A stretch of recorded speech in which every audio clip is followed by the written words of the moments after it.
Урматтуу кесиптештер, бүгүн мен сиздер менен мамлекет тил жөнүндө ой бөлүшүм келет. Кыргыз тили бул биздин мамлекетimiz тили. Ал элдин жүрөгү, руху, тарыхы.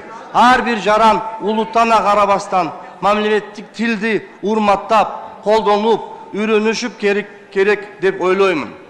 Мен башка улуттан өкүлү болсом да, кыргыз тилин терең урматтаймын.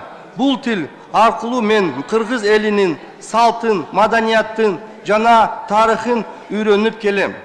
Кыргыз тили бул беримдик тили.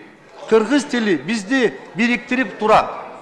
Мамлекеттин тили урматтоо бул мекенди урматтоо дегенди билдирет.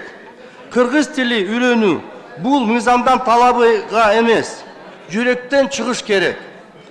Биздин өлкө көп улуттук мамлекет. Ар бир эл албетте өз тилине билүүгө жана сактоого тийиш. Өкмөткө чын дилибиз менен ыраазычылык билдиребиз. Бүт шарт түзүлүп атат. Бирок Кыргызстанда жашап, бир мамлекетти жараны болгон соң, мамлекеттик тилди билүү ар бирибиздин ыйык милдетибиз деп эсептеймин. Кыргыз тили жаштардын тили болуш зарыл. Бул тилде мугалим сабак берет, ата-эне баласына тарбиялат, жетекчиси элге кайрылат. Ошондо гана тил өнүгөт.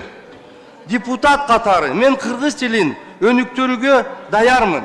Ар бир бул ишке салан кошубуз керек. Анткени кыргыз тили бул келечекке жол ачылат. Биз ушул тил менен биримдикте жашойбуз, өнүгүбүз жана өсөбүз. Көңүл бурганыңыздарга чоң рахмат.